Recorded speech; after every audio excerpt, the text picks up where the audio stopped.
Hey everyone, Mick Manhattan here, and welcome back to Classic Film Review on the Snobs channel. A huge and warm thank you to our Patreon member Bronson Wright-Wolfe for requesting today's film for review. Today we're looking at Daddy Daycare, Steve Carr's 2003 comedy starring Eddie Murphy and Jeff Garlin as two redundant fathers who, with no plan, no qualifications, and no realistic assessment of what they're getting into, decide to open a childcare center out of their home. What follows is a beautiful, chaotic, warm, and funnier than it has any right to be story. Eddie Murphy plays Charlie Hinton, a marketing executive at a breakfast cereal company who gets laid off when the product he has been developing is canceled. His best friend and colleague Phil, played by Jeff Garlin, loses his job at the same time. Both men find themselves at home, both unable to afford their children's elite childcare facility, and both discovering with some alarm that they have very little idea how to actually spend a full day with their own kids. The solution arrives with the force of a terrible idea that sounds brilliant at 3 a.m. They will open up their own childcare center from their house starting immediately. What unfolds is a genuinely warm and genuinely funny escalation. The chaos of the first days, the neighborhood children who arrive in all their spectacular individuality, and the growing bond between Charlie and his shy son Ben. The mounting pressure from Miss Harridan, who plays the villainous director of the rival Chapman Academy, played by Angelica Houston with tremendous commitment. The film's emotional engine is the relationship between Charlie and Ben. Charlie has been so consumed by his career that he barely knows his own child. Daddy Daycare is, underneath all the comedy, a film about a father being given the involuntary gift of time and learning that the time was the thing that he needed most. And that is a simple idea, but simple ideas handled with warmth and honesty are the foundation for some of the best family comedies. And Daddy Daycare handles it beautifully. Daddy Daycare was directed by Steve Carr, who had previously worked with Eddie Murphy and Dr. Dolittle too, a collaboration that clearly established a productive working relationship. Since both men brought the same energy to this film, generous, warm, and completely committed to delivering a family comedy that earned its last through character rather than spectacle. For Eddie Murphy, Daddy Daycare arrived at a genuinely interesting moment in his career. The late 1990s and the early 2000s had seen Murphy pivot decisively toward family-friendly material. The Nutty Professor, Dr. Dolittle, Shrek, and Daddy Daycare was a continuation of that creative direction. Murphy had spent the early part of his career as the defining voice of adult comedy. Raw, Beverly Hills Cop, 48 Hours, and the family pivot was a genuine reinvention, not a compromise. Daddy Daycare is Murphy deploying his complete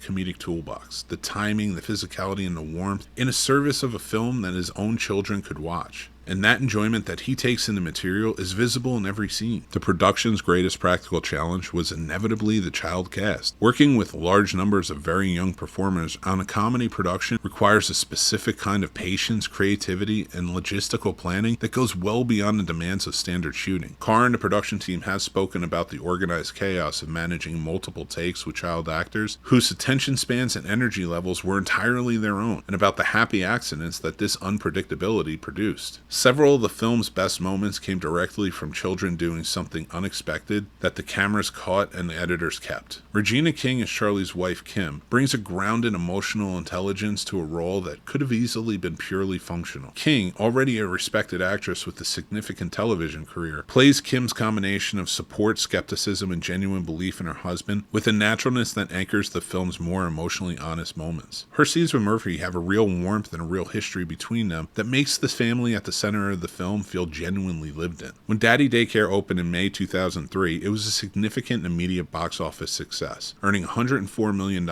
worldwide against a production budget of approximately $60 million.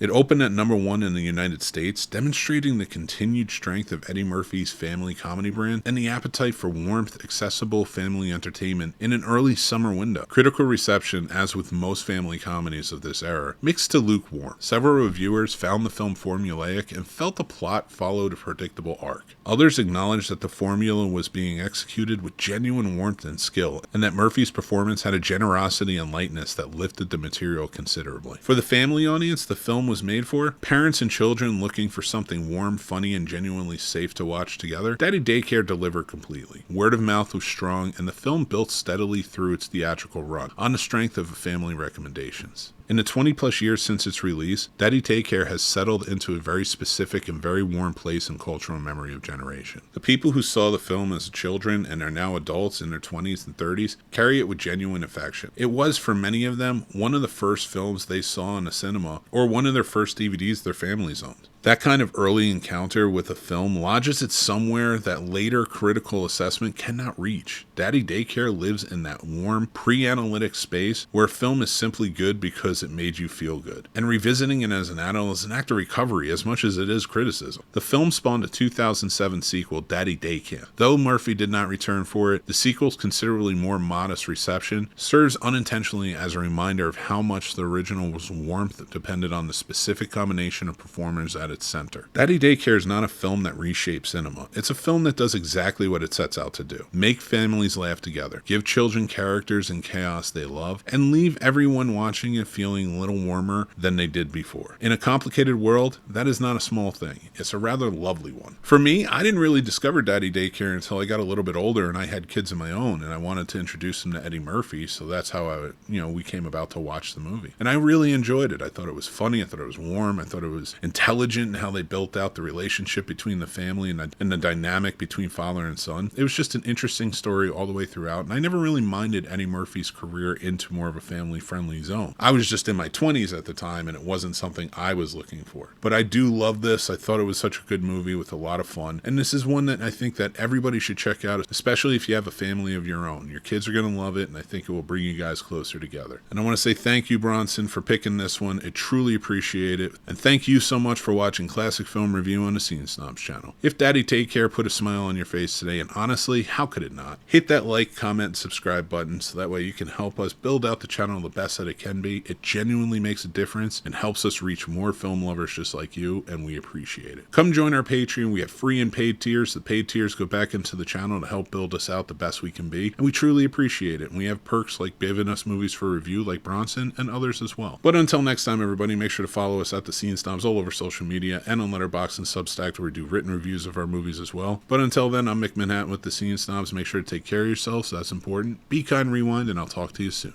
Bye.